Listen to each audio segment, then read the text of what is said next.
Bonjour à tous et bienvenue dans cette vidéo d'analyse sur le Bitcoin et sur Solana.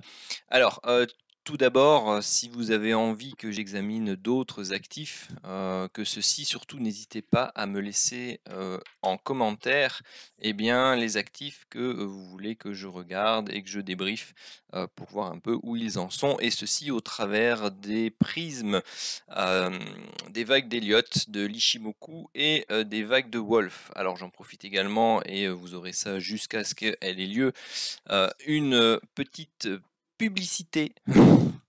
Non, tout simplement, donc je veux organiser, parce qu'il y a plusieurs personnes qui étaient intéressées, et pour pouvoir le faire à un coût abordable, eh bien tout simplement, j'essaye d'organiser ici cet été une formation combinée, donc pour apprendre à utiliser les vagues d'Elliott, Ishimoku et les vagues de Wolf dans votre trading, depuis les bases jusqu'à la pratique.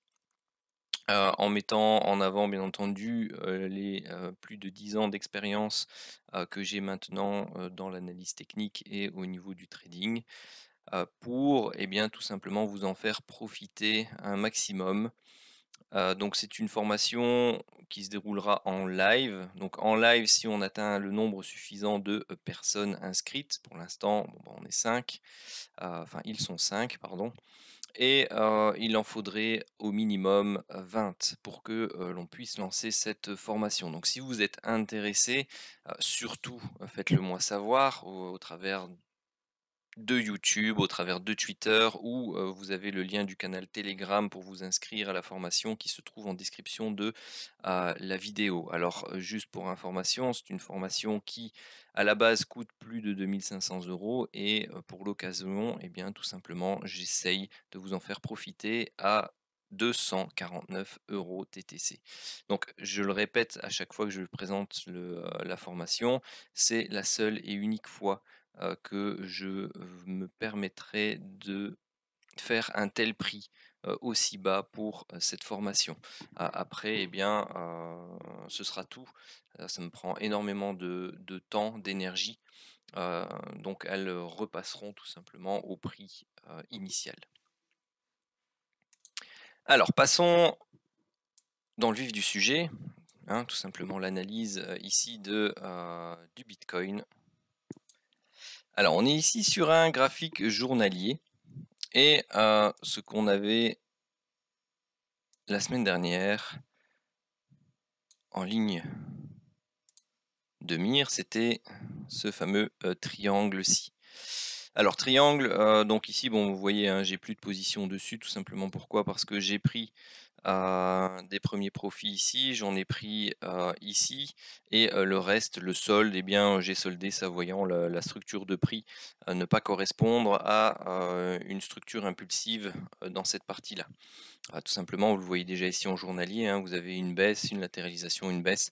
Donc ça, c'est plutôt 3 temps que 5 temps. Et donc, pour moi, tout de suite, ça a matérialisé, pardon, une structure de prix qui invalidait en fait le triangle ici intermédiaire.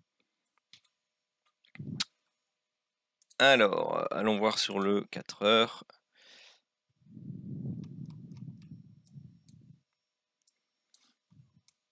Alors, voici le fameux triangle, hein. Donc on était ici comme ceci, et comme cela. Ici, nous avions la petite vague A, la petite vague B, la vague C, la vague D, la vague E, short sur la vague E, une impulsion, une correction, une impulsion. Et là, normalement, cette impulsion-ci était déjà un poil trop courte. Bon, on avait dépassé les 100%, hein, mais pour une vague 3, tout simplement, non seulement j'attendais la fracture bien franche du point bas ici de la vague B, on a juste eu une mèche et puis on est reparti. Et derrière, on sent tout de suite que l'on a ici un temps, 2 temps, 3 temps, une structure de prix avec des setups de divergence sur les unités de temps inférieures qui montrent une reprise.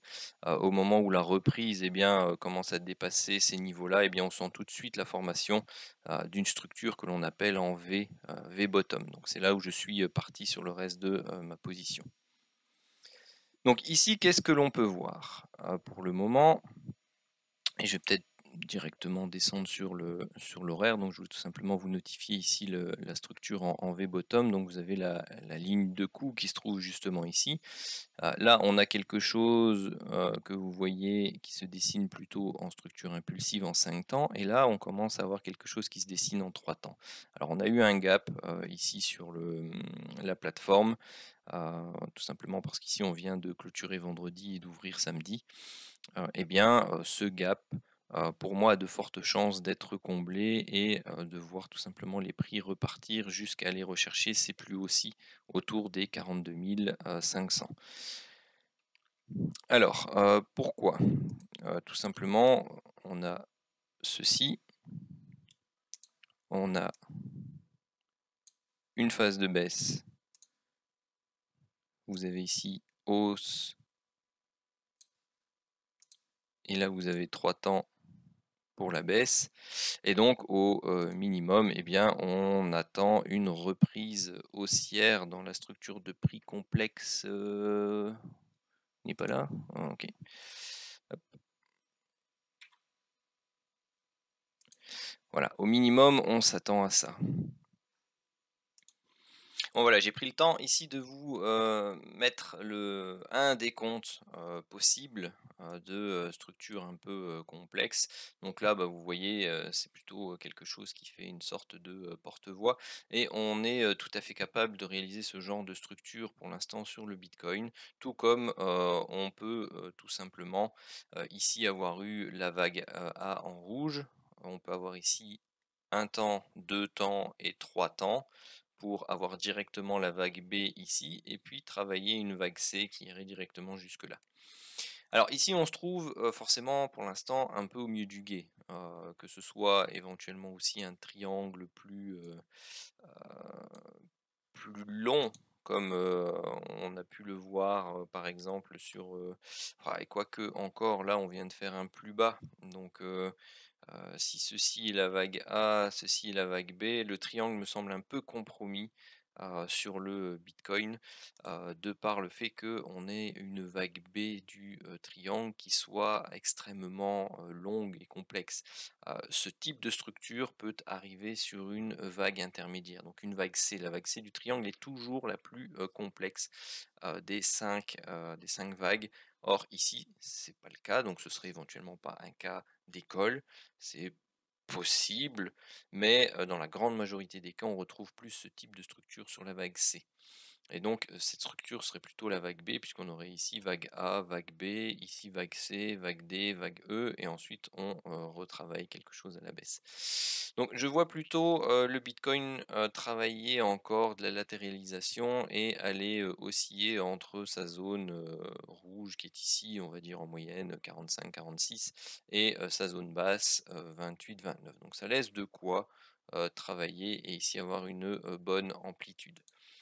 Alors, si on part sur l'horaire, hop là, donc vous voyez, c'est ce que j'avais tracé sur l'horaire. Bon, je vais peut-être enlever tout ce que j'ai dessiné sur le H4. Alors voilà, ça c'est ce que j'avais travaillé avant enfin c'était même hier de mémoire. Donc vous voyez hein, le décompte que j'avais initié en privé tout simplement. Donc ici une vague 1 ou une vague A, une vague 2 ou une vague B, et là c'était une vague 3 ou une vague C. Donc maintenant il apparaît très clairement que c'est une A, c'est une B, et là ici on a eu une C. Je vais vous la mettre comme ça. Voilà. Alors, ici, on a eu... où est-ce qu'il s'en va? Voilà. Ici, on a eu 3 temps. 1 temps, 2 temps, 3 temps. On peut avoir ici, du coup, une vague. Tout ça, je vais enlever aussi, puisque ça n'a plus lieu d'être. Hop. On a eu 3 temps pour une vague W. On a eu une vague intermédiaire. Ici, une baisse, une hausse. On pourrait même dire une baisse, une hausse, une baisse, une hausse pour avoir un triangle ici intermédiaire et puis une deuxième baisse. Donc on peut même travailler ici donc une sous-vague A, un triangle pour sous-vague B et là une sous-vague C. C'est tout à fait possible également d'avoir ceci. Je crois que c'est là. Hop. Voilà, et ici vous avez votre triangle que je vais vous tracer, triangle de vague B, comme ceci. Et donc dans le triangle intermédiaire, vous avez ici la première vague du triangle, la deuxième, la troisième, la quatrième et la cinquième ici qui vient rechercher l'apex. Donc c'est la zone médiane du triangle. Donc vous verrez que vous avez deux zones principales pour déterminer la dernière vague du triangle. Souvent c'est la zone médiane de support ou de résistance et la borne bien entendu opposée en fonction du sens dans lequel vous travaillez le triangle. Donc ici, on a eu une vague A, un triangle intermédiaire de vague B et une vague C pour faire un dernier plus bas ici, donc travailler notre structure en W, X en triangle, et là, on s'attend à aller rechercher une Y, donc une structure impulsive, une correction, et puis une structure impulsive derrière. Donc c'est ce que je vous disais tout à l'heure, c'est la structure de prix qui nous amènerait à faire un plus haut par rapport aux 42 580, 600 ici. Donc là, on peut tracer notre Fibo. La proportion entre la vague W et la vague Y, 100%, eh bien, elle se trouve là, 43 400, 500. Ok, c'est super. Donc là, on a un potentiel beau setup d'achat qui peut être envisagé en fonction de la structure intermédiaire que l'on peut retrouver là. Donc ici, on a une impulsion, on a déjà une correction en 3 temps qui est venue rechercher 50% de retracement Fibo. Donc ça c'est super. On est venu tester ici, donc vous voyez, je vais peut-être le mettre dans une autre couleur. Je vais vous le mettre en orange. Voilà. Ici donc, vague A, vague B, vague C. Donc on est venu rechercher les 100% d'extension de la vague A par rapport à la vague B pour trouver la C et une combinaison avec les retracements de 50% Fibo. Alors, on va aller dans le détail, hein, c'est pas pour ça qu'ici on n'a pas une sous-vague 1, sous-vague 2, sous-vague 3, on travaille une sous-vague 4, une sous-vague 5, et puis boum, on repart seulement à ce moment-là. Donc moi, c'est ça que je vais surveiller sur le Bitcoin, si j'en ai l'occasion, bien entendu. Donc c'est ici 1, 2, 3, 4, 5, une A, une B, une C. On a effectivement potentiellement ici la structure de vague 1, vague 2, une accélération pour vague 3, on recherche vague 4 et puis là derrière vague 5.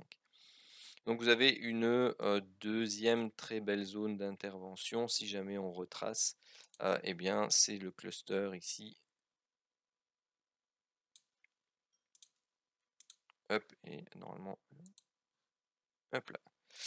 Je dirais même celui-là. Non, c'est lui que je veux. C'est lui que je veux. Merci. Cette zone-là sera une très belle zone d'achat si jamais on y retourne.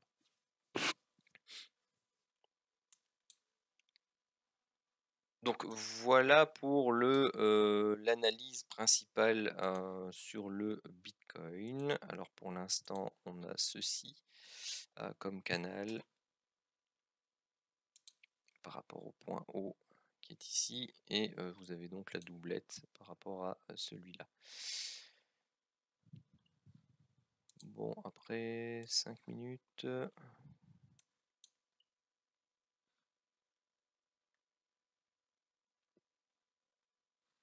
1, 2, 3, 4, 5, ok.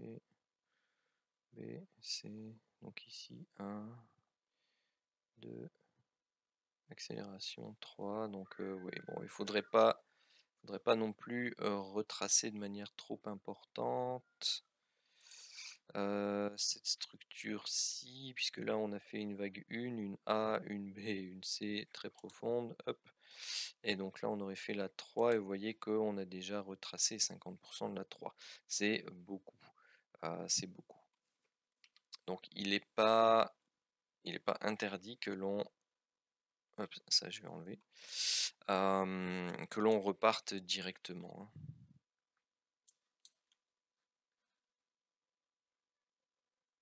Donc on va remettre sur le 15 minutes. Voilà, donc ici, bon, bah, ce qui m'a fait aussi avoir un doute certain, c'était donc le setup de divergence, mais qui s'est pas matérialisé au niveau de l'indicateur, mais qui était bien présent ici. Vous voyez, hein, vous avez un plus bas ici qui est plus haut que le précédent, et vous avez ici une très belle structure de divergence avec un magnifique break. Donc voilà, ici elle s'est manifestée aussi. Là il s'est manifesté, donc vous avez eu le break ici qui s'est fait par ce magnifique chandelier à 12h30. Et puis là, eh bien, on travaille quelque chose qui pour l'instant est moins impulsif ici. Donc une correction serait pas inintéressante pour pouvoir intervenir sur le Bitcoin. Alors, notre chère copine Solana. Donc ben voilà ce que j'avais tracé ici dans la précédente analyse. Donc bon, on a bien fait un nouveau plus bas là. On est remonté, mais on est remonté beaucoup plus fort que ce qu'imaginait, mais on n'a pas fait un nouveau plus haut ici. Donc on travaille plutôt pour le moment donc une structure que l'on va appeler en Elliott une structure de type flat, parce qu'on est venu retracer ici beaucoup trop haut. Donc enfin, ou encore non, ça dépend de la structure qui est ici. Il faudrait que j'aille sur une unité de temps inférieure. Non, je voulais l'horaire.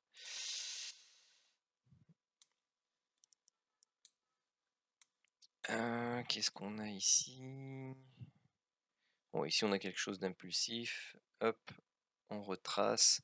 Donc oui, non, ce sera plutôt une structure de range en fait, hein, de type A, B et C, mais on doit aller rechercher alors un plus bas. Ici, on risque de ne pas aller rechercher cette zone-là. Cette zone-là, ici, comme indiqué précédemment. Hop.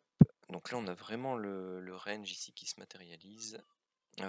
Et là pour l'instant on a ici une baisse, une hausse, une baisse, une correction, donc un dernier plus bas, et puis on aura des possibilités d'achat au niveau des 33,50 sur Solana qui ne seront pas inintéressantes pour aller rechercher une continuité ici du canal ascendant.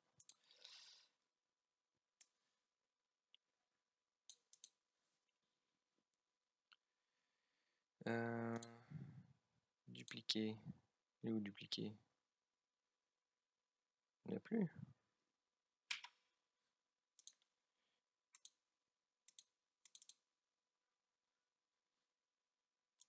Bon.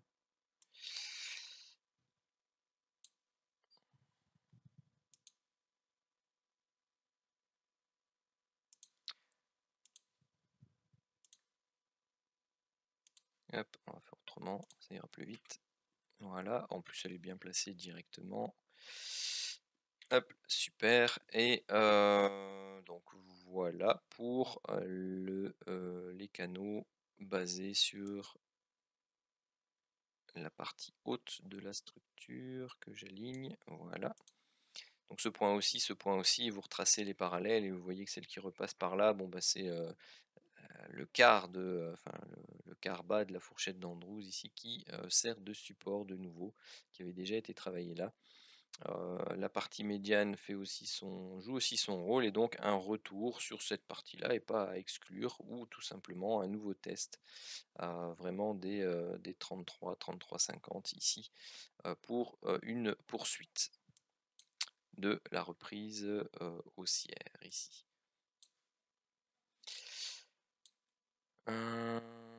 Hop.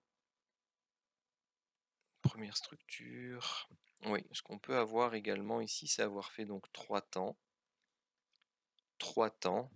Et donc on poursuivrait en 3 temps. Donc soit on aurait ici 1 temps, 2 temps et 3 temps qui se termineraient là. Soit, comme ce serait une potentielle vague C d'un triangle, et bien ce serait la première structure du triangle. Et donc on aurait encore 3 temps ici, puis 3 temps plus bas pour la vague C. Et à ce moment-là, rechercher plutôt cette zone-là. Donc, si je vous le fais, donc là on aurait eu ici, hop, 3 temps pour une vague A ou W, 3 temps pour une vague B ou X, et 3 ou 5 temps pour aller rechercher cette structure-là, et donc avoir ici notre vague C. et donc avoir eu ici A, B, C, puis travailler D, et ainsi de suite pour aller rechercher une structure en triangle plus... là je suis monté peut-être un peu trop haut, hein, parce que la structure en triangle devrait plutôt se produire comme ceci.